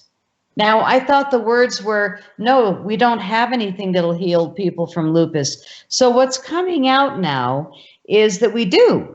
And we're finding these miraculous natural medicines or inexpensive medicines that are going to probably make a huge difference. And ESS60, I think, is going to be another one of them. We're getting testimonials from people that are saying it cured my cataracts. Now, we are not going to say it cures cataracts, but we've had testimonials, and it's not the first one I've seen. So we're also creating remedies for dogs and for cats, which you can give to horses and bunnies. But, the fact that it's healing humans, it's also working for animals. And the testimonials that people are sending us about their pets are impressive because pets don't lie. They don't pretend. They just, if all of a sudden your old dog is starting to move again and run around, that's really exciting. So you can see the difference in an animal because all of a sudden they're acting differently.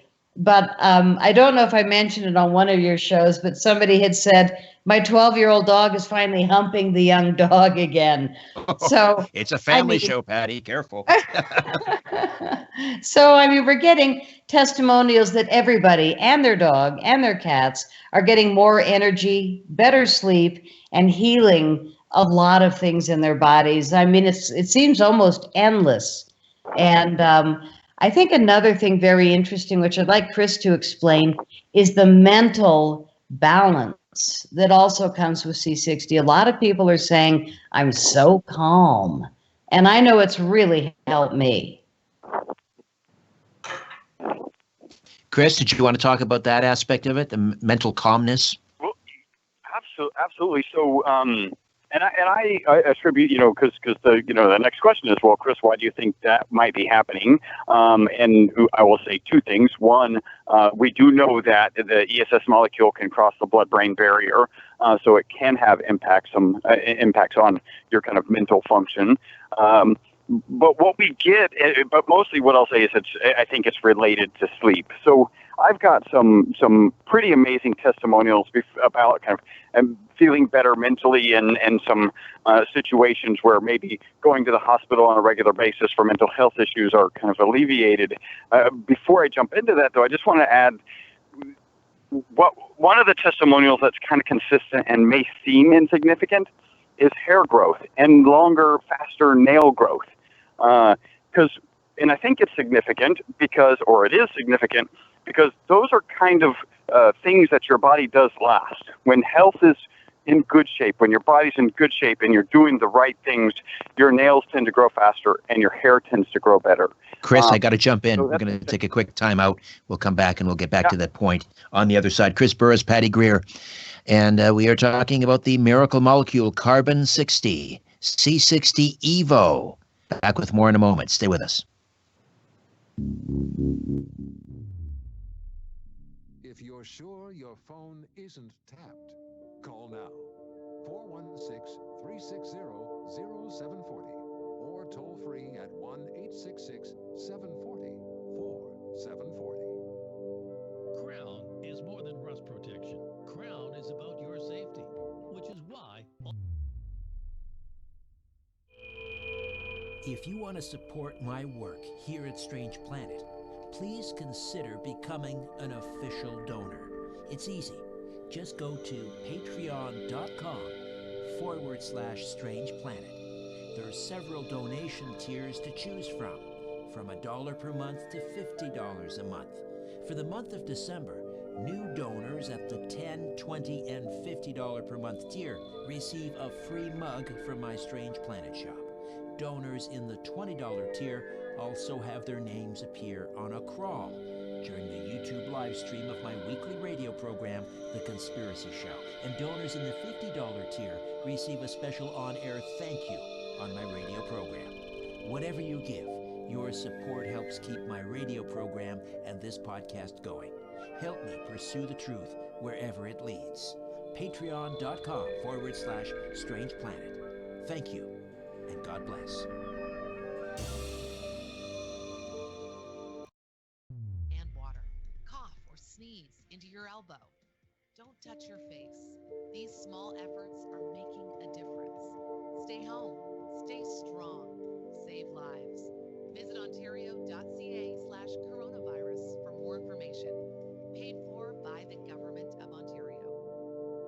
Hi, I'm Jamie Busson. I'm the publisher of Tonic Magazine and host of The Tonic, sponsored by Strauss Heart Drops. Please join us this Saturday for a full hour of goodness. We'll discuss immunity for those who have heart health issues. We'll learn about modern approaches to French cooking. We'll hear about mindful navigation during challenging times. And lastly, we'll consider natural approaches to memory loss. All on this week's episode of The Tonic. You know, for what ails you. This Saturday at 11 a.m. Heard exclusively on Zoomer Radio.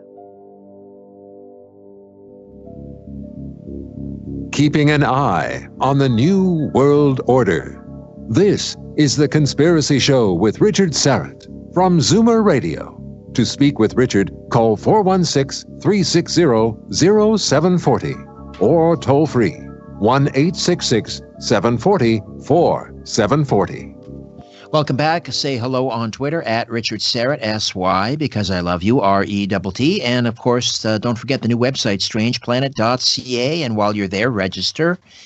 And for the free monthly newsletter, Inner Sanctum, just scroll down to the bottom. And just click on Inner Sanctum and enter your email, and you're registered. It comes to your email inbox every month for free. All right, Chris Burres and Patty Greer here from C60 Evo. And again, if you scroll down to on the website, strangeplanet.ca, just look for the banner, click on that, and that'll take you right to the website.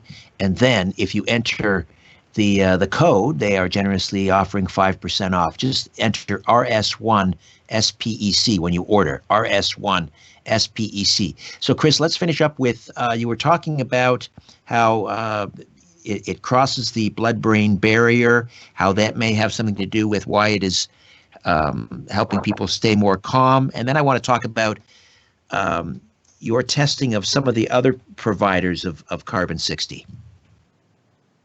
Yeah, so just to wrap that up, we've got a couple of testimonials that are pretty powerful. And some of them are pretty subtle, right? When you start talking about kind of just feeling better from a mental health perspective, something as subtle as working with an influencer in the UK, and her video was basically like talking about how things were going better at home and how she used the word she has a longer fuse with her children at home.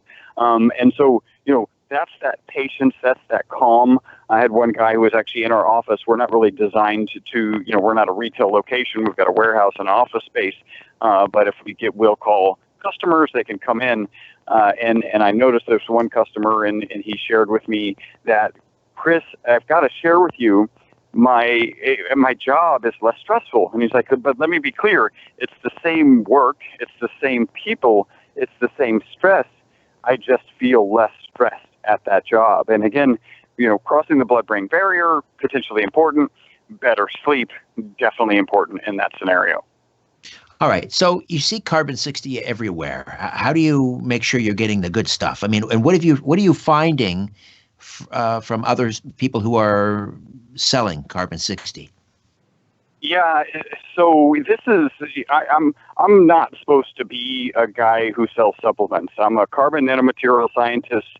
I think people become supplement guys or gals one of two ways. Usually it's, I want to be wealthy, so I'm going to sell supplements, and I have no problem with people being wealthy. I think the other path is I have my own physical challenge, or I've got a loved one who has a physical challenge, and I help solve that with supplements, and now I want to save the world. I also don't have a problem with people wanting to save the world.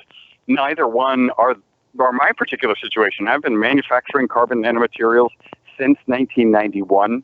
They do this toxicity study in 2012, where the rats live twice as long and die without tumors.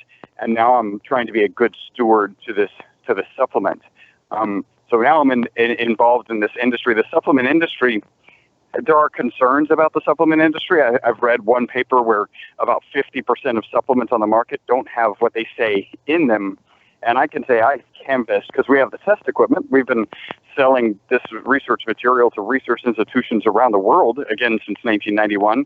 We've got the equipment. We've tested everyone's product, and it's woefully short of even 50% of the people in this market have what they say in it. So it's kind of the reason that I like to emphasize ESS 60, because that's going to keep you safe in this market. And I can just give you one example. We've tested one particular set of pills that are on the market, and you would have to take 200 of those pills to have what we would call a normal serving size. And so that's just one example of the vast majority of kind of products we've tested in our own industry. Did you want to jump on in there, Patty, and mention anything regarding that? Yeah, I think it's been really shocking. And, Chris and Robert bought 22 products. So they really kind of cleaned up the online market as far as we're going to test everything out there. And they haven't shown me all the numbers, but they did tell me a few of the top companies. And it was shocking that the capsules, that you would need 200 to equal a teaspoon of ours to get the same amount of C60. But they also found that there were some pretty big leaders in the industry selling products that had 1/10 of the what they say there is in the bottle. The avocado oil, instead of 0.6 milligrams, it had 0.06. And he went down, there are different flavors, and the olive oil had 1/3 of what our olive oil has. So, it's like, why? Why would they be shorting their products this much, and how can the customers not be noticing? But like I said, I was doing a different product earlier. It was not made in a clean lab, and it was not tested in the HPLC machines to know if there was that much C60 in it that the bottle claimed. So for me, my choice is going to be to buy at a professional lab that tests their batches. And I had no idea that our competition, if you can call it that, was selling products that were such low concentrations of C60. I don't know if they're doing it on purpose to save money or they just don't know any better, but it was shocking. That's all I'm going to say. Chris's term was woefully low, but we don't want anybody to ruin this industry. It's too important. So that's why the distinction of ESS 60 is going to make a big difference. When people see that on the label, they'll know it's the good stuff. And I appreciate that you've offered your audience a 5% discount, and that can be on top of, we do a lot of discounts on the website because C60, ESS 60, is more valuable than gold per gram. It's an expensive product, no two ways about it. But what we do on our website, if you sign up for a monthly subscription, then you put in your credit card once and every month you get your bottle. But we give you 20% off every order. And if you use Richard's code, you get another 5% off your first order. And then you're hooked in for 20% off. We have gift sets that are like the sampler set, one of each flavor. So you can see which flavors you like better. And that one's $35 off of if you bought the 3 bottles. And then we have the pet lover sets, where you can get a bottle for your dog and a bottle for you, or a bottle for your cat and a bottle for you, and you save money. So the website's kind of fun. The store has what we call deals, and then you can do Richard's discount on top. But we do try and, work with people. We have a military discount. If people are, with the military, it's ML10 for another 10% off. And we might write you and say, what's your military standing, just to be sure, people are using it appropriately. But we want as many people as possible to be able to heal. And look at this world we're in right now. I mean, what? Everybody's potentially going to get this terrible virus? I don't think so. But we're definitely in it right now. We're in the thick of it. So to be able to build your immune system with 172 times the power of vitamin C seems like a really good idea to me. All right, and hopefully once this quarantine lifts, you'll get back at that animal study, Chris. And when do you think you might have some results? Well, just remember that original study was earmarked to be a 32-month study, ended up being a 62+ month study. So we're talking 5 years for actual results. So yeah, it's a long-term investment, but it's the right investment for us to be making. All right, fantastic. So again, if they go to strangeplanet.ca, scroll down to the bottom and just click on the banner there for C60 Evo. And again, RS1 SPEC for an extra 5% off. RS1 SPEC. Chris, Patty, thank you again. Stay well. We'll talk soon. Thank you, and you stay well. Are you still enjoying the product? Oh, yes, every morning. Amen. Thank you both. Talk soon. All right, my thanks to Carlos Cagina and Ryan White, back next week with a brand new program. And in the meantime, don't be afraid. There's nothing concealed that won't be revealed, and nothing hidden that won't be made known. What you hear in the dark, speak in the light. And what I say in a whisper, proclaim from the housetops. Move over, Aphrodite, I'm coming home. Or at least up the stairs. Good night.